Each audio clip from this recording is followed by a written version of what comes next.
Hey guys, welcome back to my YouTube channel. নমস্কাৰ আপোনালোক সকলোকে পুনৰবাৰ মোৰ YouTube চেনেললৈ স্বাগতম জনাইছো আৰু পুনৰ এটা নতুন ভিডিঅ'লৈ আপোনালোকৰ ওচৰলৈ আহিছো আশা কৰোঁ আপোনালোক সকলোৱে ভাল পাব আৰু যদি ভাল পায় প্লিজ ভিডিঅ'টো শেষৰলৈকে চাব ৰাতিপুৱা শুই উঠি মই উঠা সময় হৈ গ'ল সোনকালে উঠিলো জানিবা কিন্তু কাম বন কৰি থাকোঁতে অলপ দেৰিয়ে হৈ গ'ল ভিডিঅ'টো ষ্টাৰ্ট কৰা তো ভাবিলোঁ এতিয়াৰ পৰা ভিডিঅ'টো ষ্টাৰ্ট কৰি দিওঁ এইফালে আমাৰ পুচু মাইনা মোৰ লগত বহি ৰ'দ লৈ আছে পুচু কালিজা ও ইমানেই ঠাণ্ডা পৰিছে ৰাতিপুৱা ইমান নিয়ৰ পৰি আছিলে তো কালিৰ পৰা অকণমান ৰ'দ দিছে এতিয়াও আজিও ৰ'দটো দিছে বহুত ধুনীয়াকৈ তো ভাল লাগিছে গতিকে আমি ৰ'দত বহি আছোঁ এইফালে খৰি মেলি থৈছে যিহেতুকে ৰাতিপুৱা বহুত ঠাণ্ডা হয় আইতাহঁতে জুই পুৱাই গতিকে খৰি ফালি একদম ৰ'দত শুকুৱাইছে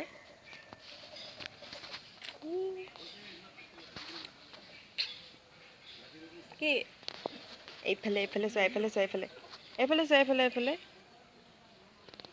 পুচুৱে লাজ কৰে আজি কলৈ গৈ আছোঁ আপোনালোকে নিশ্চয় থাম্বনেইল চাই অলপ গম পাইছে কিন্তু কি হ'বলৈ গৈ আছে ভিডিঅ'টো সকলোবিলাক আপোনালোকক দেখুৱাম চাই থাকিব ভিডিঅ'টো আমি ওলাই আহিলোঁ আৰু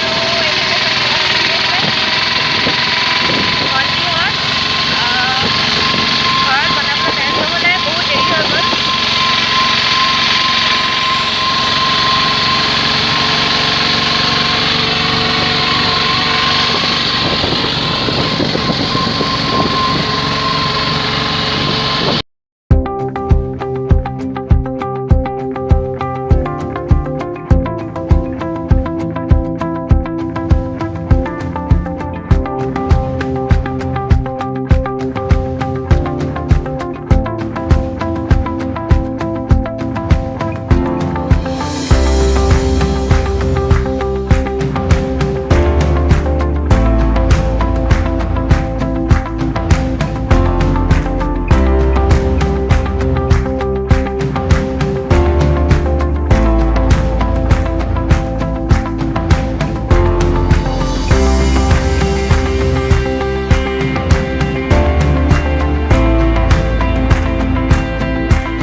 মানুহ এতিয়াও আহি পোৱাহিয়ে নাই বহুত ভিৰ হৈ আছে যদিও চকী বহুত খালী আছে তো এইফালে ইতিমধ্যে মাননীয় মুখ্যমন্ত্ৰী ডাঙৰীয়া ডক্টৰ হিমন্ত বিশ্ব শৰ্মা ডাঙৰীয়া আহি পাইছেহি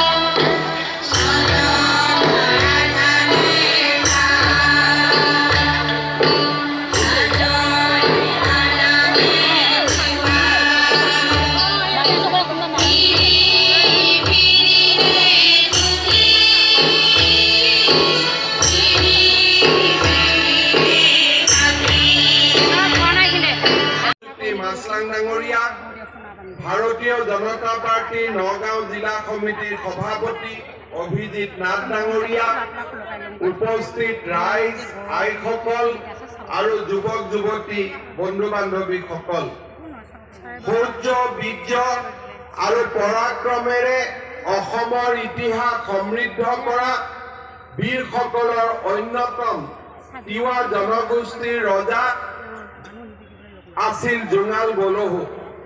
এইগৰাকী মহান বীৰৰ আদৰ্শ আৰু কৰ্মৰাজিক চিৰস্থায়ী কৰিবলৈ আৰু এই jungalbolohuৰ পৰা যাতে আমাৰ নৱ প্ৰজন্মই প্ৰেৰণা ল'ব পাৰে, তাৰ বাবে আজি jungalbolohu ক্ষেত্ৰখনক সম্পূৰ্ণ পৰম্পৰাৰ ভিত্তিত এক নতুন ধৰণে সজাই পৰাই তোলাৰ এটা সুন্দৰ আঁচনি আজি আমি আৰম্ভ কৰিলোঁ। আজিৰ এই দিনটোতে সমগ্ৰ অসমবাসী ৰাইজৰ হৈ তিৱা আৰু অসমীয়া জাতিৰ শৌৰ্য বীৰ্যৰ প্ৰতীক jungalbolohuলৈ আমি আমাৰ গভীৰ শ্ৰদ্ধা নিবেদন কৰিছোঁ।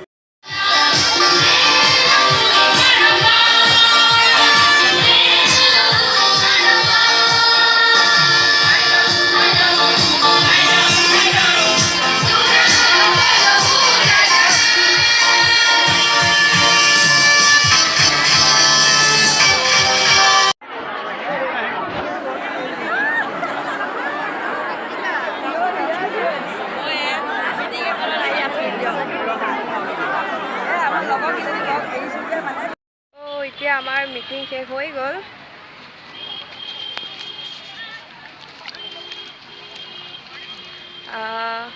মাননীয় মুখ্যমন্ত্ৰী ডাঙৰীয়াদেৱ আহিছিলে, ডক্টৰ হিমন্ত বিশ্ব শৰ্মা ডাঙৰীয়া। ইয়াতে jungalbolohu দিৱস আছিলে আজি, তাৰ দিৱসৰ কাৰণে আহিছিলে। এয়া কোন গম পাইছে ভণ্টি? আৰু এইটোৱে হৈছে তিৱাসকলৰ বীৰ ৰজা jungalbolohu প্ৰতিমূৰ্তি। মই ঘৰ আহি পাই গ'লোহি, বহুত দেৰিয়ে হৈ গ'ল। এটা ঘটনা ঘটিল, সেইটো আপোনালোকক কৈ আছোঁ। কাপোৰ কানি চেঞ্জ কৰি লৈ পুচু কি পুচু। তো গাইজ, মই হাত মুখ ধুই ফ্ৰেছ হৈ ল'লোঁ আৰু ঘটনাটো হ'ল অথনি আপোনালোকক ক'ব থাকিলে, মোৰ ভণ্টিজনীৰ মানে চিনাকি ভণ্টিজনী আমাৰ ওচৰৰ, তাই মোবাইলটো হঠাতে হেৰাই থাকিলে। গাড়ীত উঠিব লওঁতে ক'ৰবাত পৰি গ'ল, গতিকে অলপ হুলস্থুল লাগিল। তাতে মানুহো বহুত ভিৰ আছিলে, চ' আমাৰ আহা পলম হৈ গ'ল। ভিডিঅ'টো শেষৰলৈকে চাব বুলি আশা ৰাখিলোঁ, আৰু যদি ভিডিঅ'টো ভাল পালে তেনেহ'লে please like, share and comment কৰিবলৈ নাপাহৰিব, আৰু লগতে ছাবস্ক্ৰাইব কৰিবলৈ কেতিয়াও নাপাহৰিব।